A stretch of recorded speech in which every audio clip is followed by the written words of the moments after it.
ಸ್ನೇಹಿತರೆ, ಮೀಡಿಯಾ ಮಾಸ್ಟರ್ಸ್ಗೆ ಸ್ವಾಗತ ಸುಸ್ವಾಗತ. ಗೆಳೆಯರೇ, ನಮಗೆ ಮೊಘಲರ ಜೊತೆ ನಿರಂತರ ಹೋರಾಟ ಮಾಡಿದ ರಾಣಾ ಪ್ರತಾಪ್ ಸಿಂಹನ ಕಥೆ ಗೊತ್ತು.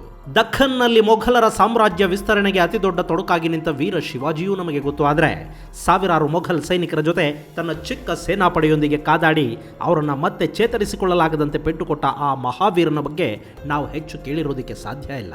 ಅವತ್ತು ಅವನು ಕೊಟ್ಟು ಹೊಡೆತಕ್ಕೆ ಮೊಘಲರು ಸೈನ್ಯದೊಂದಿಗೆ ಮತ್ತೆ ಆ ಪ್ರದೇಶಕ್ಕೆ ಕಾಲಿಡೋ ಧೈರ್ಯ ಮಾಡಲಿಲ್ಲ. ಔರಂಗಜೇಬನ ಸಾಮ್ರಾಜ್ಯ ವಿಸ್ತರಣೆಯ ಕನಸು ನನಸಾಗಲಿಲ್ಲ. ಆ ಪ್ರದೇಶದ ಸ್ವಾಭಿಮಾನಕ್ಕೆ ಕುತ್ತು ಬರಲಿಲ್ಲ.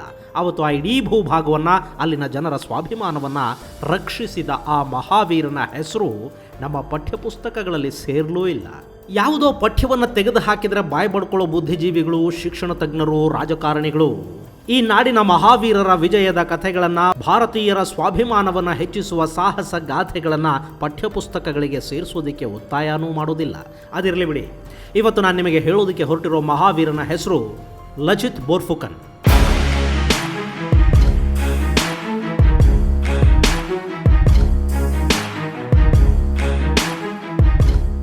ಅಸ್ಸಾಂ ಕಂಡ ಮಹಾವೀರ ಲಚಿತ್ ಬೋರ್ಫುಕನ್. ಗೆಳೆಯರೆ, ಅದು ಔರಂಗಜೇಬ ಭಾರತವನ್ನು ಆಳ್ತಾ ಇದ್ದ ದಿನಗಳು. ಔರಂಗಜೇಬ್ ಅಂದರೆ ಕ್ರೌರ್ಯ, ಔರಂಗಜೇಬ್ ಅಂದರೆ ಸಾಮ್ರಾಜ್ಯ ವಿಸ್ತರಣಾಕಾಂಕ್ಷೆ, ಔರಂಗಜೇಬ್ ಅಂದರೆ ಮತಾಂಧತೆ, ಹೀಗೆ ನಾನಾ ರೀತಿಯಲ್ಲಿ ಭಾರತದಾದ್ಯಂತ ಅವನ ಹೆಸರು ವ್ಯಾಪಿಸಿಬಿಟ್ಟಿತ್ತು. ಸಾಮ್ರಾಜ್ಯಕ್ಕಾಗಿ ತನ್ನ ಅಣ್ಣ ದಾರಾನನ್ನು ಕೊಲೆ ಮಾಡಿಸಿದ್ದ, ತಂದೆಯನ್ನು ಜೈಲು ಪಾಲು ಮಾಡಿದ್ದ, ಉಳಿದ ಸಹೋದರರನ್ನು ನಿರ್ದಾಕ್ಷಿಣ್ಯವಾಗಿ ಬಂಧನದಲ್ಲಿರಿಸಿದ್ದ, ಸಿಖ್ಖರ ಗುರು ತೇಗ್ ಬಹದ್ದೂರ್ ಅವರ ಶಿರಚ್ಛೇದ ಮಾಡಿಸಿದ್ದ, ಹಿಂದೂ ದೇವಾಲಯಗಳನ್ನು ನಾಶ ಮಾಡಿದ್ದ, ಕಾಶಿಯ ಗುರುಕುಲಗಳ ಮೇಲೆ ಅಮಾನವೀಯ ದಾಳಿ ಮಾಡಿಸಿದ್ದ, ಹಿಂದೂಗಳು ಜುಟ್ಟು ಬಿಡೋದಕ್ಕೆ ಕೂಡ ತೆರಿಗೆ ಪಾವತಿಸಬೇಕಾದ ದುಸ್ಥಿತಿಯನ್ನು ನಿರ್ಮಾಣ ಮಾಡಿದ್ದ. ಅಂಥ ಔರಂಗಜೇಬನಿಗೆ ಅವತ್ತು ದಖ್ಖನ್ನಲ್ಲಿ ಛತ್ರಪತಿ ಶಿವಾಜಿ ಸಿಂಹ ಸ್ವಪ್ನದಂತೆ ಕಾಡತೊಡಗಿದ್ರೆ, ಈಶಾನ್ಯ ಭಾರತದಲ್ಲಿ ಅಸ್ಸಾಂ ಔರಂಗಜೇಬನ ಎಲ್ಲ ದಾಳಿಗಳಿಗೆ, ಸೇನಾಬಲಕ್ಕೆ ಸವಾಲೆಸೆದು ನಿಂತಿತ್ತು. ಹಾಗೆ ನೋಡಿದರೆ ಅಸ್ಸಾಂ ಹಾಗೂ ಮುಘಲರ ನಡುವಿನ ಜಗಳ ಹೊಸ್ತೇನಲ್ಲ. 1615 ಅಂದರೆ ಜಹಂಗೀರ್ ಮುಘಲ್ ಸಾಮ್ರಾಟನಾಗಿದ್ದ ಕಾಲದಲ್ಲೇ ಅಬೂಬಕರ್ ಅನ್ನೋ ಸೇನಾಪತಿಯ ನೇತೃತ್ವದಲ್ಲಿ ಮೊಘಲರ ಭಾರೀ ಸೇನೆ ಅಸ್ಸಾಂ ಮೇಲೆ ಮುರ್ಕೊಂಡು ಬಿದ್ದಿತ್ತು. ಆ ಯುದ್ಧಕ್ಕೆ ಕಾರಣವಾಗಿದ್ದು ಅಹೋಂ ಸಾಮ್ರಾಜ್ಯದ ಪಕ್ಕದಲ್ಲೇ ಇದ್ದ ಕೂಚ್ ಬಿಹಾರಿ ರಾಜ್ಯ. ಈ ಅಹೋಮಿಗಳು 13ನೇ ಶತಮಾನದಲ್ಲಿ ಪಕ್ಕದ ಮಯನ್ಮಾರ್ನಿಂದ ಬಂದು ಅಲ್ಲಿ ರಾಜ್ಯ ಕಟ್ಕೊಂಡಿದ್ದವರು. ಅವರು ಬಹುಬೇಗ ಅಲ್ಲಿನ ಸಂಸ್ಕೃತಿ ಹಾಗೂ ಸಂಪ್ರದಾಯಗಳಿಗೆ ಒಗ್ಗಿಕೊಂಡರು. ಸನಾತನ ಧರ್ಮವನ್ನು ಪಾಲಿಸೋದಕ್ಕೆ ಶುರು ಮಾಡಿದರು. ಅಕ್ಕಪಕ್ಕದಲ್ಲಿನ ಚಿಕ್ಕ ಚಿಕ್ಕ ಸಂಸ್ಥಾನಗಳನ್ನು ಗೆದ್ದು ರಾಜ್ಯ ವಿಸ್ತರಣೆ ಮಾಡಿಕೊಂಡ್ರು. ಅಲ್ಲಿ ರಾಜನೇ ಆಡಳಿತದ ಮುಖ್ಯಸ್ಥನಾಗಿದ್ದರೂ ಕೂಡ ಆಡಳಿತವನ್ನು ನೋಡ್ಕೊಳ್ಳೋದಕ್ಕೆ 5 ಮಂತ್ರಿಗಳಿದ್ದರು. ರಾಜ ಸರಿಯಾಗಿ ಆಡಳಿತ ನಡೆಸದೇ ಇದ್ದರೆ ಅವನನ್ನು ಪದಚ್ಯುತಗೊಳಿಸುವ ಅಧಿಕಾರ ಕೂಡ ಆ ಮಂತ್ರಿಗಳದ್ದೇ ಆಗಿರ್ತಾ ಇತ್ತು. ಇಂಥ ಅಹೋಮಿಗಳಿಗೆ ಮೊದಲಿಂದಲೂ ಶತ್ರುಗಳಾಗಿದ್ದು ಕೂಚ್ ಬಿಹಾರಿಗಳು. ಅದಕ್ಕೆ ಕಾರಣ ಅವರಿಗೆ ಮೊಘಲರ ಬೆಂಬಲ ಸಿಕ್ಕಿತ್ತು ಅನ್ನೋದು. ಈ ಮಧ್ಯೆ ಕೂಚ್ ಬಿಹಾರಿಗಳಲ್ಲಿ ದಾಯಾದಿ ಕಲಹ ಶುರುವಾಗುತ್ತೆ. ಒಂದು ಬಣವನ್ನು ಮೊಘಲರು ಬೆಂಬಲಿಸಿದರೆ ಮತ್ತೊಂದು ಬಣಕ್ಕೆ ಬೆಂಬಲವಾಗಿ ಅಹೋಮಿಗಳು ನಿಂತ್ಕೋತಾರೆ. ಇದು ಮೊಘಲ್ ಹಾಗೂ ಅಹೋಮಿಗಳ ನಡುವಿನ ಕದನಕ್ಕೆ ಕಾರಣವಾಯಿತು. ಈ ಹಿಂದಿನಿಂದಲೂ ಸಮೃದ್ಧ ಬ್ರಹ್ಮಪುತ್ರ ನದಿ ತಟದ ಭೂಮಿಯನ್ನು ವಶಪಡಿಸ್ಕೋಬೇಕು ಅಂತ ಕಾಯ್ತಿದ್ದ ಮೊಘಲರಿಗೆ ಈಗೊಂದು ಅವಕಾಶ ಸಿಕ್ಕಂತಾಗಿತ್ತು. ಮೊಘಲರ ಜೊತೆಗೆ ಅವತ್ತು ಕೂಚ್ ಬಿಹಾರಿಗಳು ಸೇರ್ಕೊಂಡಿದ್ರು. ಪಕ್ಕದ ಬೆಂಗಾಲ್ನ ಸೇನೆ ಕೂಡ ಅಸ್ಸಾಂ ವಿರುದ್ಧದ ದಾಳಿಯಲ್ಲಿ ಭಾಗವಹಿಸಿತ್ತು. ಈ ಯುದ್ಧದಲ್ಲಿ ಬ್ರಹ್ಮಪುತ್ರ ನದಿಯವರೆಗೆ ನುಗ್ಗಿ ಬಂದ ಮೊಘಲ್ ಸೇನೆಯನ್ನು ನದಿ ದಾಟಿದ ಕೂಡಲೇ ಸುತ್ತುವರೆದ ಅಸ್ಸಾಮಿಗಳು ಹಣ್ಣುಗಾಯಿ ನೀರುಗಾಯಿ ಮಾಡ್ತಾರೆ. ಮೊಘಲರಿಲ್ಲಿ ತಮ್ಮ ದಾಳಿಯನ್ನು ಹಿಂಪಡೆದರಾದರೂ ಅಸ್ಸಾಂ ತನ್ನ ಕೆಲ ಭೂಭಾಗಗಳನ್ನು ಕೂಡ ಕಳ್ಕೋಬೇಕಾಯಿತು. ಅದಾದ 4 ವರ್ಷಗಳಲ್ಲಿ ಅಹೋಮಿಗಳು ಮತ್ತೆ ತಾವು ಕಳ್ಕೊಂಡ ಭೂಭಾಗವನ್ನು ಹಿಂದಕ್ಕೆ ಪಡ್ಕೊಂಡ್ರು. ಕಾಮರೂಪವನ್ನು ತಮ್ಮದಾಗಿಸ್ಕೊಂಡ್ರು. ಈ ಮಧ್ಯೆ 1648ರಲ್ಲಿ ರಾಜ ಜಯಧ್ವಜ ಅಹೋಮಿ ರಾಜ್ಯದ ಆಡಳಿತ ಚುಕ್ಕಾಣಿಯನ್ನು ಹಿಡ್ಕೊಂಡ. ಅವತ್ತಿಗೆ ಶಹಜಹಾನ್ ಬಲಹೀನಗೊಂಡಿದ್ದ. ಮೊಘಲ್ ಅರಸೊತ್ತಿಗೆಗಾಗಿ ಕಾದಾಟಗಳು ಶುರುವಾಗಿದ್ವು. ಅದೇ ಸಮಯವನ್ನು ಬಳಸಿಕೊಂಡ ಜಯಧ್ವಜ ಮೊಘಲರನ್ನು ಅಸ್ಸಾಮಿನ ಗಡಿಗಳಿಂದ ಆಚೆಗೆ ಓಡಿಸಿ ಅವರ ಗಡಿಗಳನ್ನು ಕೂಡ ತನ್ನ ರಾಜ್ಯಕ್ಕೆ ಸೇರಿಸಿಕೊಂಡ. ಆದರೆ ಇದು ಹೆಚ್ಚು ದಿನ ಉಳಿಲಿಲ್ಲ.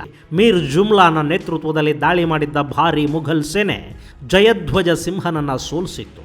ಅವತ್ತಾದ ಒಪ್ಪಂದದ ಪ್ರಕಾರ ಜಯಧ್ವಜ 80 ಆನೆಗಳು, ಅಪಾರ ಕುದುರೆಗಳು, ಹಣ ಮತ್ತು ತನ್ನ ಮಗಳನ್ನು ಕೂಡ ಮೊಘಲರಿಗೆ ಕೊಡಬೇಕಾಗಿ ಬಂತು. ಆ ನೋವು ಅವಮಾನದಲ್ಲೇ ಜಯಧ್ವಜ ಸಾವಿಗೀಡಾದ. ಆದರೆ ಅವನ ನಂತರ ಸಿಂಹಾಸನವನ್ನೇರಿದ ಚಕ್ರಧ್ವಜ ಸಿಂಹ ಮೊಘಲರ ಜೊತೆಗಿದ್ದ ಎಲ್ಲ ಒಪ್ಪಂದಗಳನ್ನು ರದ್ದು ಮಾಡಿ ಅವರ ವಶದಲ್ಲಿದ್ದ ಕೋಟೆಗಳ ಮೇಲೆ ದಾಳಿಗೆ ಮುಂದಾದ.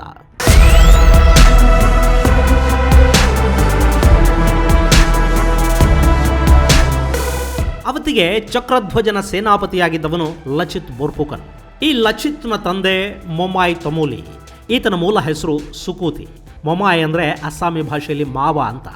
ಅಸ್ಸಾಮಿನ ರಾಜ ಪ್ರತಾಪ್ ಸಿಂಹನ ಕಾಲದಲ್ಲಿ ರಾಜನ ಪ್ರಧಾನ ಅಂಗರಕ್ಷಕನಾಗಿದ್ದ ಸುಕುತಿಯನ್ನು ಮೊಮಾಯ್ ತಮೋಲಿ ಅಂತ ಕರೀತಾ ಇದ್ರು. ಅವತ್ತಿಗೆ ಪ್ರತಾಪ ಸಿಂಹ ಈಶ್ವರನಾದರೆ ಈ ಮೊಮಾಯ್ ನಂದಿ ಇದ್ದ ಹಾಗೆ ಅಂತ ಜನ ಮಾತಾಡ್ತಾ ಇದ್ರು. ಅಂಥ ರಾಜನಿಷ್ಠ ಈ ಸುಕುತಿ. ಅವನು ಮುಂದೆ ಅಹೋಮಿ ಸಾಮ್ರಾಜ್ಯದ 5 ಮಂತ್ರಿಗಳ ಪೈಕಿ ಒಬ್ಬನಾಗ್ತಾನೆ. ಅಂಥವನ ಮಗನೇ ಲಚಿತ್ ಬೋರ್ಫುಕನ್. ಬೋರ್ಫುಕನ್ ಅಂದರೆ ಸೇನಾ ಮುಖ್ಯಸ್ಥ ಅಂತ ಅರ್ಥ. ಈ ಲಚಿತ್ ಮಹಾಯೋಧ. ಅವನು ಚಕ್ರಧ್ವಜನ ಕಾಲದಲ್ಲಿ ಸೇನಾ ದಂಡನಾಯಕನಾಗಿ ಅಂದರೆ ಬೋರ್ಫುಕನ್ನಾಗಿ ನಿಯುಕ್ತಿಗೊಂಡಿದ್ದ. ನಾವು ಯಾರ ದಾಸ್ಯದಲ್ಲೂ ಬದುಕೋದಿಲ್ಲ, ಅಸ್ಸಾಂ ಯಾವತ್ತಿಗೂ ಸ್ವತಂತ್ರ ಅಂತ ಚಕ್ರಧ್ವಜ ಘೋಷಿಸುತ್ತಿದ್ದ ಹಾಗೆ ಗುವಾಹಟಿಯನ್ನು ಆಕ್ರಮಿಸಿಬಿಟ್ಟ ಲಚಿತ್ ಆನಂತರ ರಂಗಮಹಲ್, ಶಾಬುರ್ಜ್ ಕೋಟೆಗಳನ್ನು ತನ್ನ ವಶಕ್ಕೆ ಪಡೆದ. ಅದಾದ ಮೇಲೆ ಅವನು ಕಣ್ಣಿಟ್ಟಿದ್ದು ಬೋಗ್ಡಾಯ್ ನದಿ ತೀರಕ್ಕೆ ಸ್ವಲ್ಪ ದೂರದಲ್ಲೇ ಇರೋ ಇಟಾಕುಲಿಯ ಮೇಲೆ. ಆ ಕೋಟೆಯನ್ನು ವಶಪಡಿಸಿಕೊಳ್ಳೋದು ಸುಲಭದ ಕೆಲಸ ಆಗಿರಲಿಲ್ಲ. ಅಲ್ಲಿ ಮೊಘಲರ ಸೇನೆಯ ಭಾರೀ ಗಾತ್ರದ ತೋಪುಗಳಿದ್ವು, ಸೇನಾಪಡೆ ಇತ್ತು. ಇಷ್ಟೆಲ್ಲ ಇದ್ದರೂ ಕೂಡ ಭಾಗ್ ಹಜಾರಿಕಾ ಅನ್ನೋ ಯೋಧನ ನೇತೃತ್ವದಲ್ಲಿ ಕೆಲ ಸೈನಿಕರು ರಾತ್ರಿ ಇಟಾಕುಲಿಯ ಮೇಲೆ ದಾಳಿ ಮಾಡಿದರು. ಕಂದಕವನ್ನು ಈಜಿ ಕೋಟೆ ಗೋಡೆ ಏರಿದ್ರು, ಅವರ ಫಿರಂಗಿಗಳನ್ನು ನಾಶ ಮಾಡಿದ್ರು, ಅಲ್ಲಿಂದ ವಾಪಸ್ ಬಂದುಬಿಟ್ರು. ಬೆಳಗ್ಗೆ ಬೆಳಕು ಹರಿಯುವ ಮೊದಲೇ ಸೇನಾಪತಿ ಲಚಿತ್ ನೇತೃತ್ವದ ಪಡೆ ಆ ಕೋಟೆಯ ಮೇಲೆ ದಾಳಿ ಮಾಡಿತು. ಸುಲಭವಾಗಿ ಆ ಕೋಟೆ ಅಹೋಮಿಗಳ ವಶವಾಗಿ ಹೋಯಿತು. ಹೀಗಲ್ಲಿ ಮೊಘಲರ ವಶದಲ್ಲಿದ್ದ ಕೋಟೆಗಳನ್ನೆಲ್ಲ ಅಹೋಮಿಗಳು ಮತ್ತೆ ವಶಪಡಿಸಿಕೊಂಡು ವಿಷಯ ಗೊತ್ತಾಗಿ ಕೆರಳಿ ಹೋಗ್ತಾನೆ ಔರಂಗಜೇಬ್. ಅವನು ತನ್ನ ಸೇನಾಪತಿ ರಾಜ ರಾಮ್ ಸಿಂಗ್ ನೇತೃತ್ವದಲ್ಲಿ 1669ರಲ್ಲಿ 30,000 ಪದಾತಿ ದಳ, 5,000 ಗನ್ನರ್ಸ್, 21 ರಜಪೂತ ಸೇನಾಪತಿಗಳು ಮತ್ತು ಅವರ 20,000 ಬಿಲ್ಪಡೆ, 18,000 ಅಶ್ವದಳ ಮತ್ತು 40 ಯುದ್ಧ ನೌಕೆಗಳೊಂದಿಗೆ ಅಸ್ಸಾಮಿನ ಮೇಲೆ ದಾಳಿ ಮಾಡಿಸ್ತಾನೆ. ಮಿರ್ಜಾ ರಾಜ ಜೈಸಿಂಗನ ಸೇನೆ ರಂಗಮತಿ ಕೋಟೆಯನ್ನು ವಶಪಡಿಸಿಕೊಳ್ಳುತ್ತೆ. ಅಷ್ಟು ಭಾರೀ ಸೇನೆಯನ್ನು ಎದುರಿಸುವ ಶಕ್ತಿ ಅವತ್ತಿಗೆ ಖಂಡಿತ ಅಹೋಮಿಗಳಿಗೆ ಇರಲಿಲ್ಲ.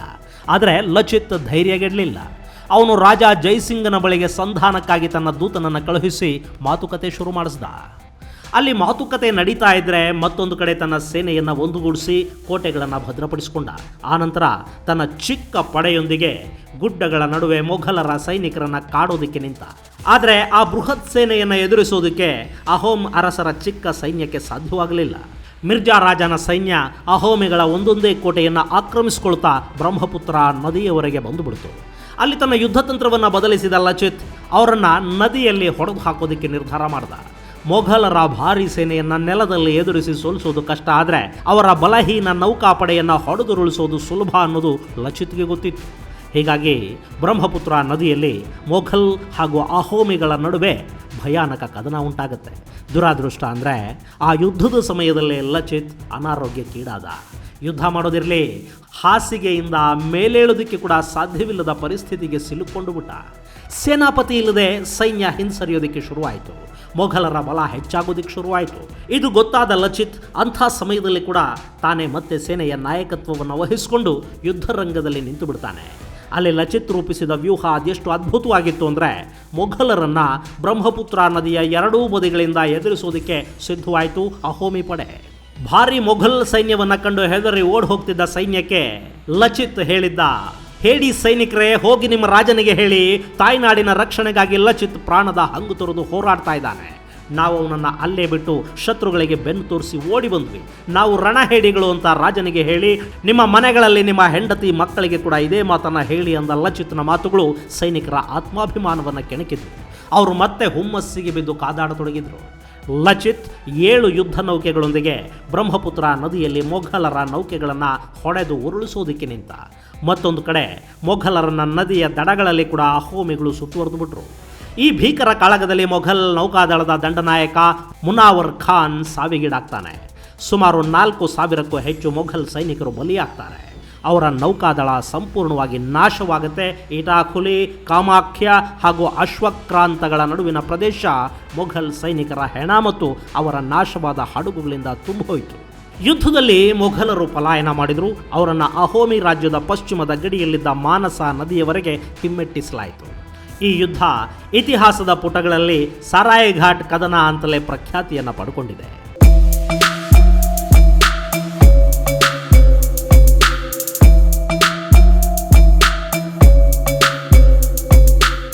ಗೆಳೆಯರೇ, ಅವತ್ತು ಅಸ್ಸಾಮಿಗಳು ಮೊಘಲರನ್ನು ಸೋಲಿಸಿದ್ದು ನಿಜಕ್ಕೂ ಸಣ್ಣ ವಿಷಯ ಆಗಿರಲಿಲ್ಲ. 1615ರಿಂದ 1682ರವರೆಗೆ ಸತತವಾಗಿ ಮೊಘಲರ ಆಕ್ರಮಣಗಳನ್ನು ಎದುರಿಸುತ್ತಲೇ ಬಂದ ನೆಲ ಈ ಅಹೋಮಿಗಳದ್ದು. ಅವರು ಹಾಗೆ ಮಾಡದೇ ಇದ್ದಿದ್ರೆ ಅಥವಾ ಈ ನೆಲ ಮೊಘಲರ ವಶವಾಗಿ ಹೋಗಿದ್ದಿದ್ರೆ ಇವತ್ತು ಅಸ್ಸಾಮಿನ ಸಂಸ್ಕೃತಿ, ಅಲ್ಲಿನ ಪರಂಪರೆಗಳು, ಆಚರಣೆಗಳು ಇವ್ಯಾವನ್ನು ಕೂಡ ನಾವು ನೋಡೋದಕ್ಕೆ ಸಾಧ್ಯವಾಗ್ತಾ ಇರಲಿಲ್ಲ. ಯುದ್ಧ ಸೋತು ರಾಮ್ ಸಿಂಗ್ ದೆಹಲಿಗೆ ಹಿಂತಿರುಗಿದ್ದ. ಇದೆಲ್ಲ ಮುಗಿದಿದ್ದು 1671ರಲ್ಲಿ. ಅದಾದ 1 ವರ್ಷದ ನಂತರ ಲಚಿತ್ ಅನಾರೋಗ್ಯದಿಂದ ಸಾವಿಗೀಡಾಗ್ತಾನೆ. ಅವನ ಉತ್ತರಾಧಿಕಾರಿಯಾಗಿ ಗೌಹಟಿಯ ರಾಜಪ್ರತಿನಿಧಿ ಹಾಗೂ ಬೋಫುಕನ್ ಆದವನು ಲಚಿತ್ನ ಸಹೋದರ ಲಾಲುಕ್ ಸೋಲಾ ಅಥವಾ ಲಾಲುಕ್ ಬೋಫುಕನ್. ಬೆಂಗಾಲ್ ನವಾಬ ಮೊಹಮ್ಮದ್ ಆಜಂ ಶಾನಿಂದ ವಂಚನೆಗೊಳಗಾದ ಲಾಲುಕ್ ಗೌಹಟಿ ಆಜಂ ಶಾನ ಪಾಲಾಗೋದಕ್ಕೆ ಅವಕಾಶ ಕೊಟ್ಟುಬಿಟ್ಟ. ಈ ಆಜಂ ಶಾ ಅಹೋಮಿನ ರಾಜ ಜಯಧ್ವಜನ ಮಗಳು ರಮಣಿಯನ್ನ ಮದುವೆಯಾಗಿದ್ದ. ಮದುವೆಯ ನಂತರ ಅವಳ ಹೆಸರನ್ನ ರಹಮತ್ ಬಾನು ಬೇಗಂ ಅಂತ ಬದಲಾಯಿಸಲಾಗಿತ್ತು. ರಮಣಿಯ ಗಂಡ ಅನ್ನೋ ಕಾರಣಕ್ಕೆ ಅವನು ಕರೆದು ಕೂಡಲೇ ನಂಬಿ ಹೋಗ್ತಾನೆ ಲಾಲುಕ್. ಅಲ್ಲಿ ಮೊಹಮ್ಮದ್ ಆಜಂ ಶಾ ಲಾಲುಕ್ನಿಂದ ಗೌಹತಿಯನ್ನ ಕಿತ್ಕೊಂಡು ಮೊಘಲರ ವಶಕ್ಕೆ ಕೊಟ್ಟ. ಮುಂದೆ ಅಹೋಂ ಅರಸ ಗದಾಧರ ಸಿಂಹ 1682ರಲ್ಲಿ ತನ್ನ ರಾಜ್ಯವನ್ನು ಮತ್ತೆ ಮೊಘಲರಿಂದ ತನ್ನ ವಶಕ್ಕೆ ತಗೋತಾನೆ. ಹೀಗೆ 1615ರಿಂದ 1682ರವರೆಗೆ ಮೊಘಲರ ಜೊತೆ ಸರಿಸುಮಾರು 18 ದೊಡ್ಡ ಯುದ್ಧಗಳನ್ನು ಮಾಡ್ತಾ ಬಂದ ಅಹೋಮಿ ರಾಜ್ಯ ಮುಂದೆ 1821ರಲ್ಲಿ ಬರ್ಮಾದ ಸ್ವಾಧೀನಕ್ಕೆ ಬಂತು. ಆನಂತರ ಈಸ್ಟ್ ಇಂಡಿಯಾ ಕಂಪನಿ ಹಾಗೂ ಬರ್ಮಾ ಕದನದಲ್ಲಿ 1826ರಲ್ಲಿ ಅಹೋಮ್ ರಾಜ್ಯ ಬ್ರಿಟಿಷರ ಪಾಲಾಯಿತು.